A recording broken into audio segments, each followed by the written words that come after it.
Good morning. I'm going to try to catch the sunrise from Chandler here. From my viewpoint, it's a little blurry. So I hope that it's clearer than it looks. All right. We continue with the end of chapter 1 from our book, The Power of a Positive No. Keep asking yourself why. Once you are on the balcony and in control of your emotions, you can now proceed to uncover the underlying motivations for your no. A simple but powerful technique is to keep asking yourself the magical question, why? Uncover your interests. No is a position, a concrete stance, a statement of what you do not want. Interests, by contrast, are the wants, desires, aspirations, and concerns underlying the no. If your position is no to your coworkers smoking in the office, for example, your interests may be a desire for fresh, clean air and a need for healthy lungs. Interests are the silent movers and drivers behind positions.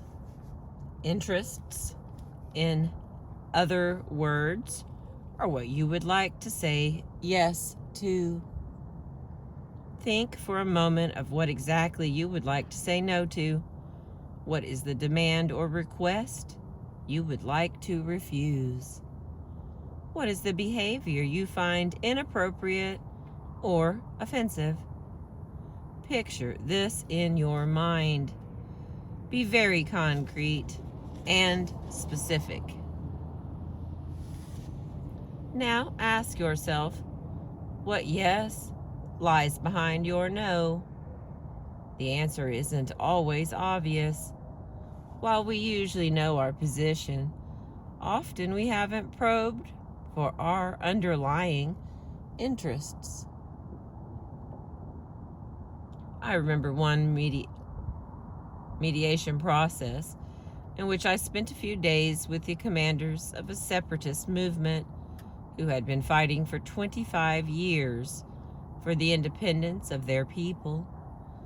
They had, in other words, been issuing a very loud and violent no.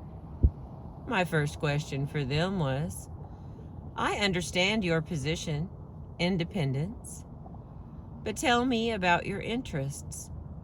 In other words, why do you want independence? What underlying interests are you hoping independence will satisfy? There ensued a long silence, and then a somewhat awkward struggle to answer the question. The commanders knew their position. It was crystal clear, but the truth was that they could not fully articulate their interests. Was their chief interest economic? A fair share of the region's rich natural resources? Was it political? The ability to run their own affairs and elect their own parliament? Was it security? The ability to defend their people against physical threats to their lives and well-being? What did they really want, and in what order of priority? Here, they had been fighting for years, at the cost of thousands of lives, yet they had not systematically thought through why they were really fighting.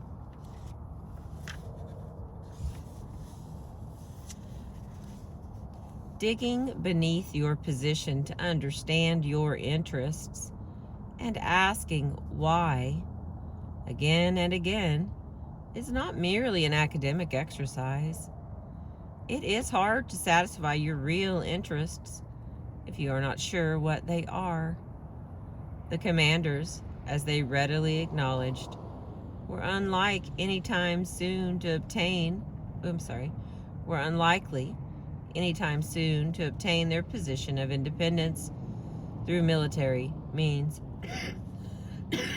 Excuse me. In the medium term, however, they had the opportunity to advance their interests in recognition, self-rule, and control over their economic resources through an agreement on democratic elections, which they were confident they would win. Local political control, in turn, might move them further toward their long-term goal of independence. Uncovering the interests underlying their position helped lead them, eventually over a period of years, into an unexpected peace agreement with their adversaries. It is essential to keep asking the why question, because the fuel needed to be able to say no effectively comes ultimately not from your position, but from what lies behind your position, your underlying interests, your yes. Remembering the 3 great gifts of no can help you discern your interests. Ask yourself,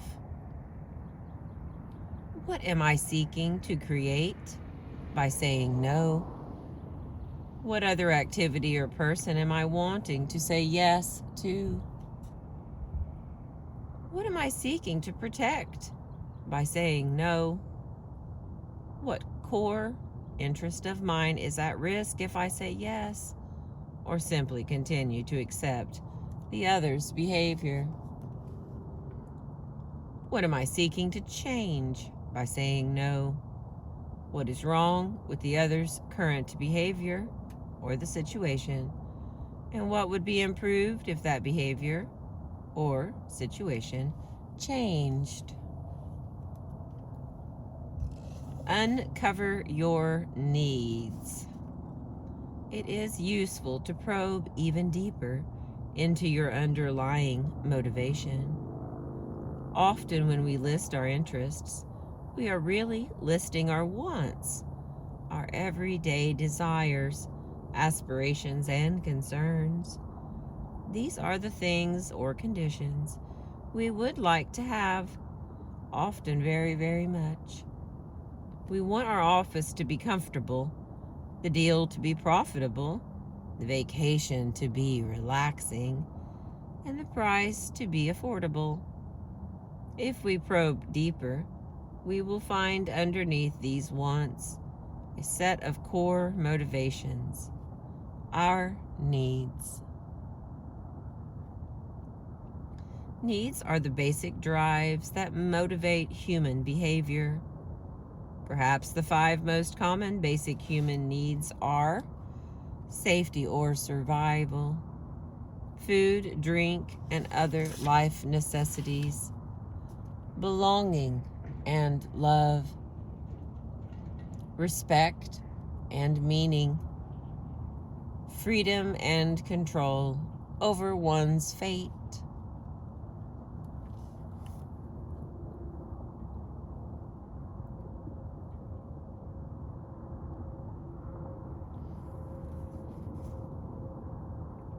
Basic human needs underlie everyday behavior.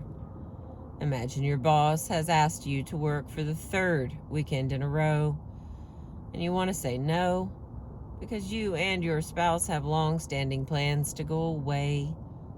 Your interests, as you first think about it, are to get away, to be able to keep your plans and not to feel overworked. But to get at the underlying basic needs, you need to keep asking yourself why you really want to say no.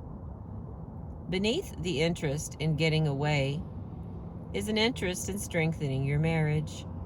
And beneath that, if you dig deeper, is a basic need for belonging and love. Beneath the interest in keeping your plans is the basic need for autonomy and control over your fate. Beneath the feeling of resentment at being overworked by your boss is a basic need for respect. A sales manager, a participant in one of my seminars, was having trouble saying no to his biggest customer, who was continually pressing him for more and more price reductions. "What is your underlying yes?" I asked him. "Maintaining a steady stream of revenue," he replied. "But why?" I pressed him. "Profit," he said. "But why do you want profits?" I asked again. "So we can all work," he said, gesturing at his colleagues, "and so I can put food on my family's table." It boiled down to this basic need. The sales manager's no to his customers' demands became more powerful because it was rooted in something he cared deeply about. It pays to dig deep in uncovering your needs. The deeper you go, the more likely you are to hit bedrock, a place of strength and stability that can anchor your no. To uncover your needs, listen to your emotions. Emotions have intelligence. They are the language used by your core needs to signal that they are not being met. Fear alerts us to possible threats. Anger tells us that something in the situation is wrong and may need to be corrected. Guilt alerts us to be sensitive to important relationships. Gut feelings can warn us that a deal we are about to sign ought to be reconsidered. If we can listen to these feelings rather than react to them, we can benefit greatly. That certainly has been my own experience. I have learned to listen to my gut feelings when I am faced with an important decision, such as whether to accept a major work engagement. I have found that those gut feelings are almost inevitably correct, pointing to needs that I haven't properly addressed. If I get a queasy feeling about accepting a new project, for example, it usually means I am overlooking my need for more family or personal time. Treat your emotions as signposts, pointing at your core needs. Rather than being your enemy, your emotions can become your ally, for they can help you uncover your yes. Uncover your values. Alongside the needs that drive you are the values that motivate you. Values are the principles and beliefs that guide your life. They are evoked by such phrases as "always act with integrity" or "treat everyone fairly." While values vary from culture to culture and from individual to individual, certain values are widely held in common around the world, including honesty, integrity, respect, tolerance, kindness, solidarity, fairness, courage, and peace. Values can provide strong motivation for you to be able to say no. It is often easier for people to take a stand on behalf of something larger than themselves than it is to take a stand for their own personal needs. Recall the story of Sharon Watkins, the Enron employee who had the courage to write a memo to her boss, CEO Kenneth Lay.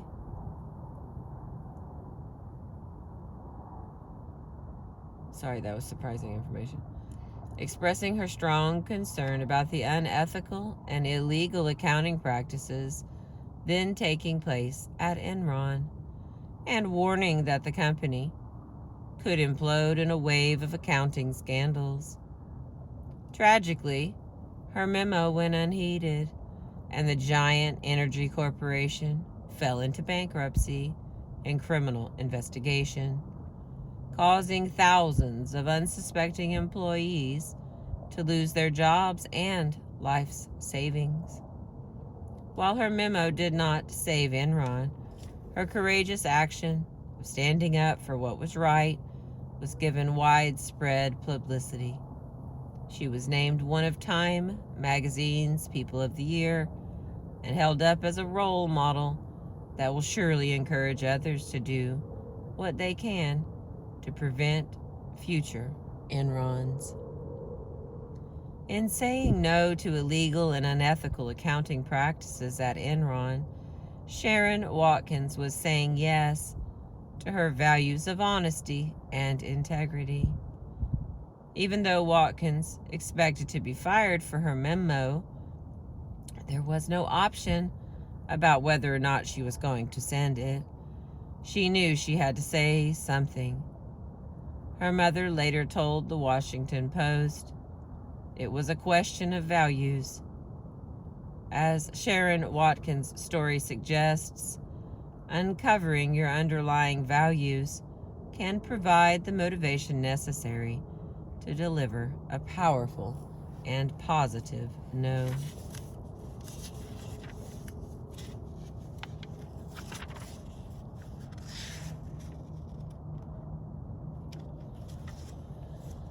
Alright, we're going to stop here. I'm going to see if I can get the rest of chapter 1 done. We have like 9 pages left, so we are on page 40. Thank you for being with me this morning. I appreciate you. We've been reading The Power of a Positive No.